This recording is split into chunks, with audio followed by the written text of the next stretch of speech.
Welcome to Pilates Teacher's Manual, your guide to becoming a great Pilates teacher. I'm Olivia, and I'll be your host.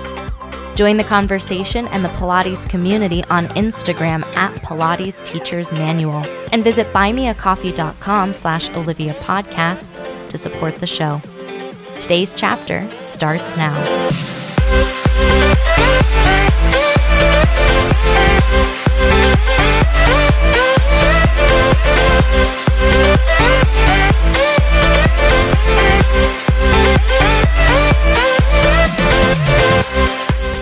Hello, everybody. Welcome back to the podcast. Today we're diving right into 3 ways to make teaching Pilates simpler.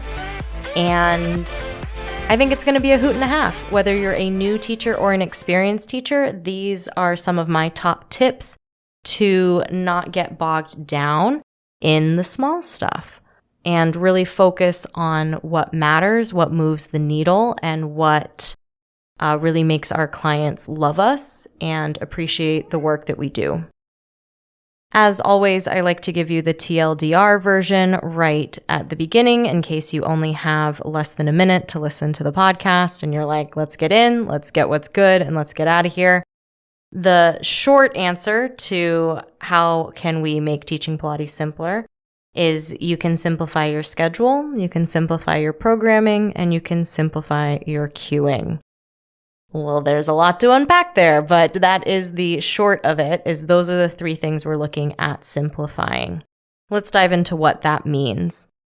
One of the things I think that happens in teacher training is, of course, they're training you to be a teacher, they're training you to teach exercises, and that is all well and good. You are going to have to do that. But when it comes to being a Pilates teacher, there's a lot of stuff that happens behind the scenes, and a lot of times you are your own business. Like if you're working as an independent contractor, you are technically your own business that is being employed by studios, right? So when you're looking at your schedule, it's not just, oh, I teach 3 hours a week, or I teach 20 hours a week, or I teach 40 hours a week. It's not that cut and dry because unlike an office job, you aren't commuting in the morning, sitting down, working for 8 hours, hopefully getting to have some lunch, and then, peacing out in the afternoon. That's not what teaching Pilates is like. So when it comes to simplifying your schedule, first look at what your schedule really is. We want to consider the big picture that includes the travel time, getting to and from the places that you teach, the cost of that travel, whether you're paying for parking, whether you're paying for public transportation or taking an Uber or a Lyft. We want to look at where you're teaching, how much time does it take to get between places, between your house and those places, between one place and another place, and really looking at swaps you can make in your schedule to simplify that travel time especially. So I can tell you that for my schedule, I have a couple days where I teach exclusively virtually. I don't leave the house. I mean, I could leave the house, but I don't leave the house to work. And all of my appointments on those days are online. I have a couple days where I go out and about in the wild in my neighborhood, and I teach in clients' homes. And then I have a couple days where I go out to a studio and teach classes in a studio. Our schedules are constantly changing, constantly evolving. You can't really pin it down, and it's not always the same even week to week, even if you wish it was, especially if you teach private clients. Everyone's traveling, and now after Memorial Day, it's like travel season for US friends. And so people aren't always there at the same time, or they need a different time, things like that. But if you can begin to nudge your schedule in a way, and you can nudge it forcefully by saying, I can't teach here on this day anymore. Or you can nudge it gently that when a client says, oh, this Monday time isn't going to work, if you know that there is a time where you're teaching in the area at someone else's house, you can suggest times that are actually a better fit for your schedule as well.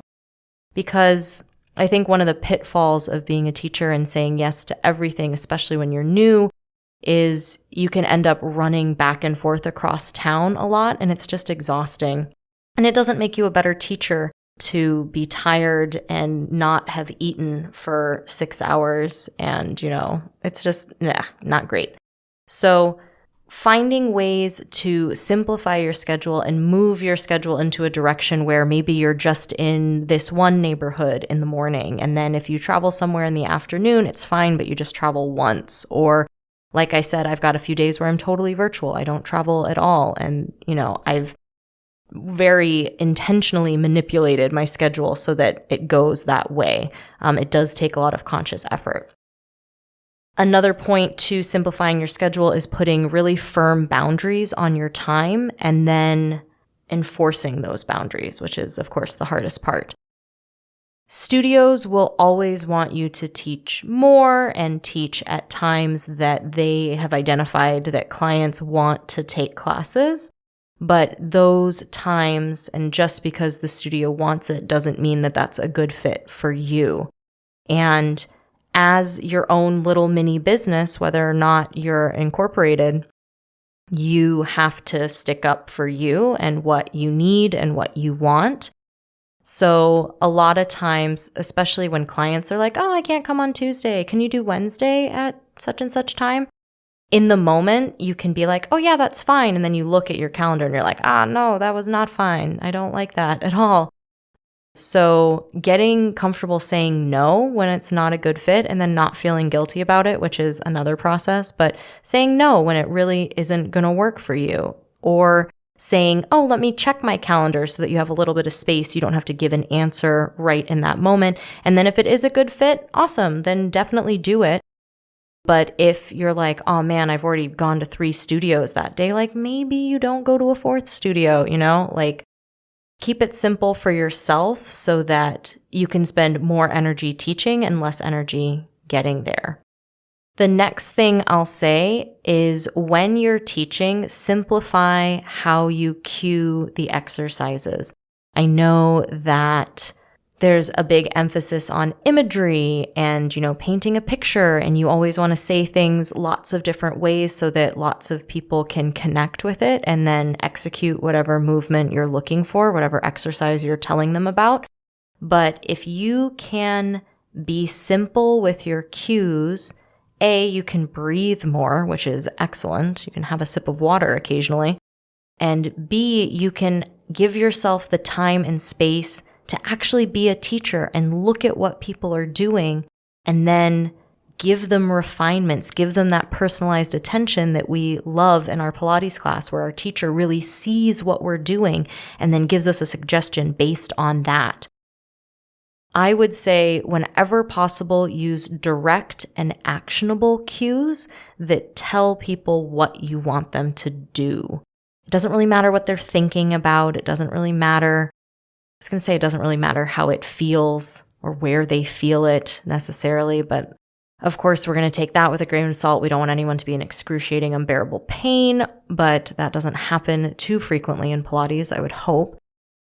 If you can just get them going, get them doing something. So for something like footwork, if you can just say feet on the foot bar, push the carriage out, and then they start doing that, then you can say, oh, I want you on your toes, or I want you on your heels. Or you can say from the beginning, heels on the foot bar, press the carriage out.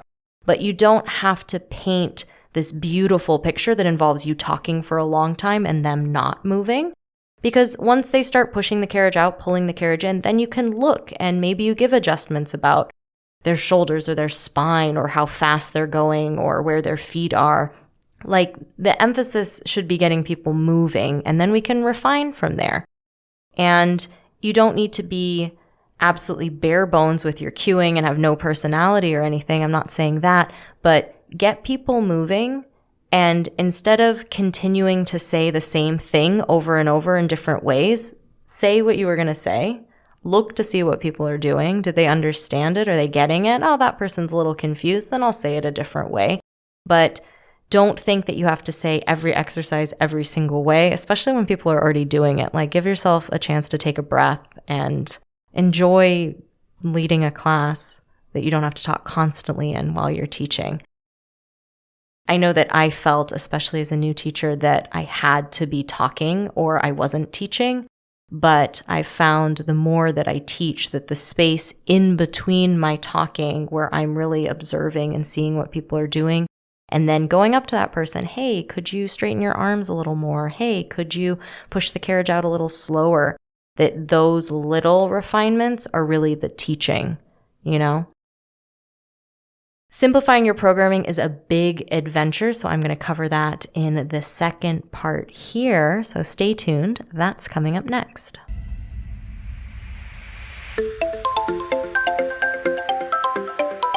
Hi there. I hope you're enjoying today's chapter so far. There's great stuff coming up after the break too.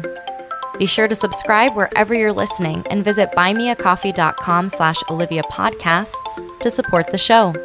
There you can make a one-time donation or become a member for as little as $5 a month. Membership comes with some awesome perks, including a shout out in the next episode, a monthly newsletter, a monthly Zoom call with me, and more. You can also visit links.oliviabioni.com/affiliates to check out some sweet deals on products I use and love. Now back to the show.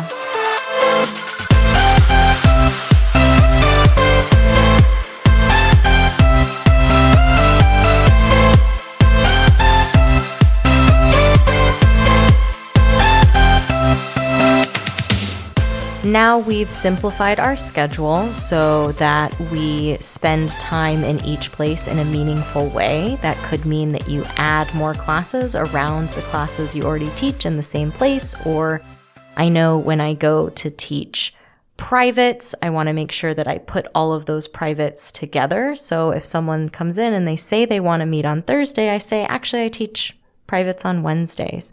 If that doesn't work in your schedule, that's fine.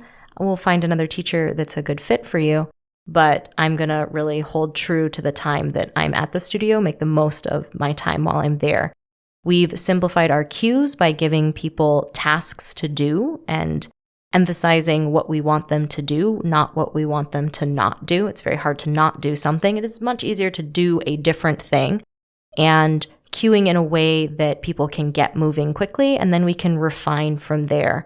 In my opinion, I don't think that Pilates is about getting the exercise perfect all at once. I think it's about giving it your best effort, and your best effort changes, and what you're able to do, what you're able to notice, what you're able to control changes the more you do it, but you have to do it. And if we aren't doing it. So let's move, I think. This whole bit is going to be about how to simplify your programming, and this is great for all types of group classes. I do know that privates or one-on-one sessions can kind of be their own animal because everyone has their own program, but there is a lot of crossover between programs, and sometimes you can choose something that would be right for the person's program that would make your life easier, and that's a win-win in my opinion.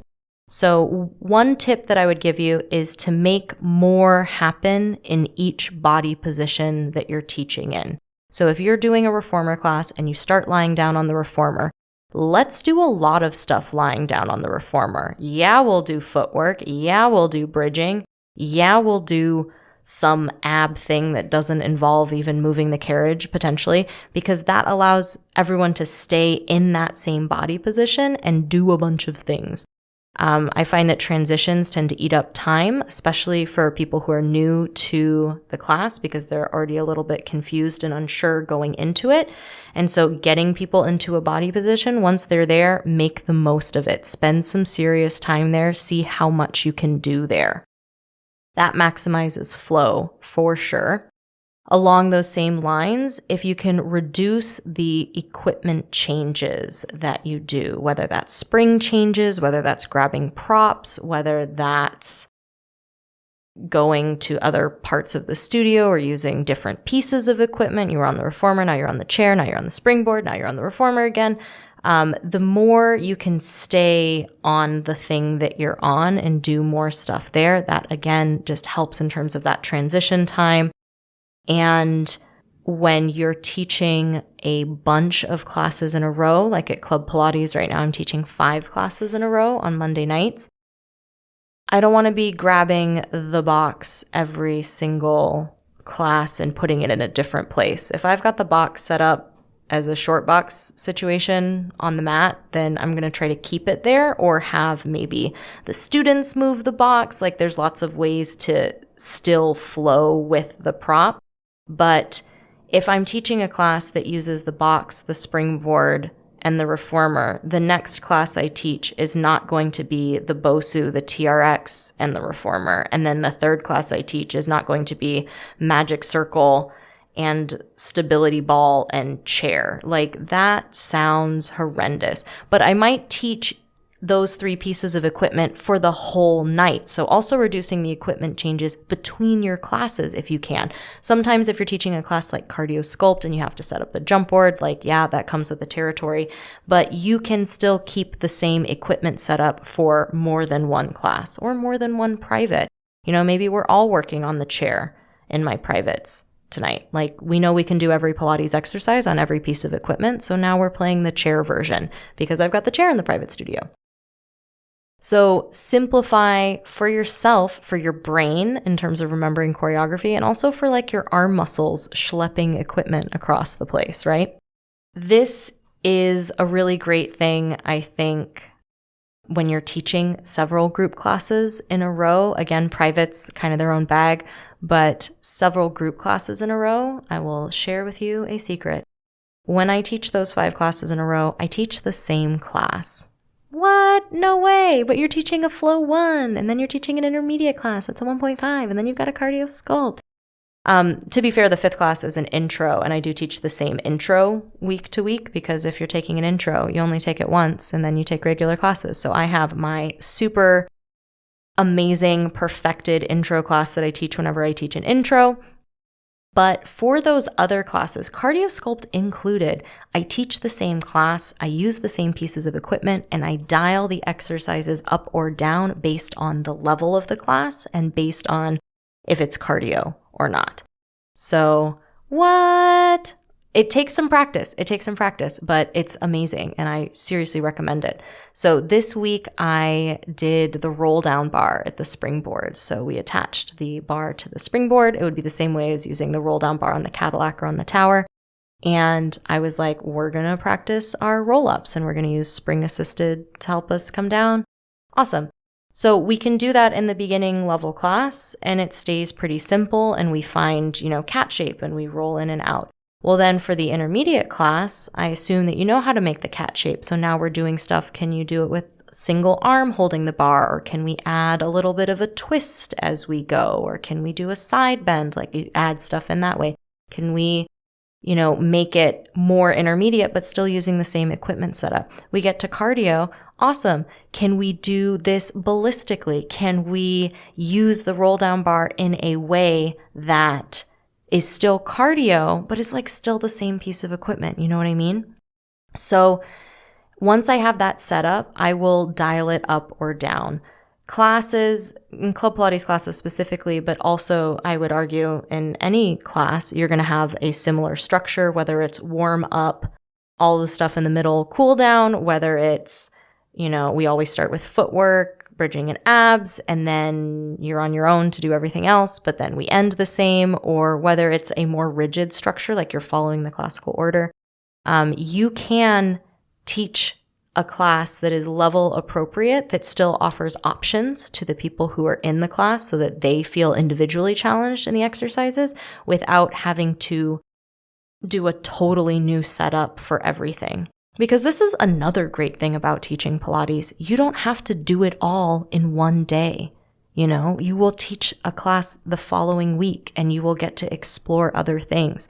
So I think when I was younger and more exuberant, I'm still pretty exuberant, but when I was younger and I had more energy, I thought that, oh my gosh, if I'm teaching 20 classes, which I used to do, 20 group classes a week, I have to plan 20 different classes. And you don't. When I was teaching 4 or 5 days a week, I would have like a class of the day. So it would still change day to day, but you bet your bottom dollar that if I'm teaching for those 4 or 5 classes, that it's going to be the same class. but in a way that you may not even know it was the same class because you're still offering those options and those challenges and reading the room and making sure that it fits. But if you can, in addition to simplifying your programming so you spend more time in each body position, to reducing the equipment changes both between classes and within the class, and then also, whenever possible, teaching the same class but different. And maybe even people taking the class don't notice, but you're like, oh yeah, man, we're definitely doing, this is the ab thing that we're doing, or this is the arm thing that we're doing. We're all doing springboard arms today. You know what I mean? Something like that. It just frees up a lot of mental bandwidth for you so that you can focus on, again, the art of teaching and really helping people find the shapes in newer, deeper, more interesting ways. And not worrying about, oh my gosh, what comes next? Oh my gosh, I've got to move this thing. I've got to change these springs. Like, getting your clients involved in the spring changing and the equipment setup is awesome. And also just being minimal in that way, I think, is really, really great. There you have it. 3 ways to simplify your Pilates teaching. I hope that helps. Huge thank you to all the supporters on Buy Me a Coffee, whether you've been supporting for a long time or you did a one-time donation or you're part of the recurring membership. I'm really grateful to have you along on this journey with me. I look forward to meeting you and having a coffee chat coming soon. Have a great couple weeks, and I'll talk to you again soon.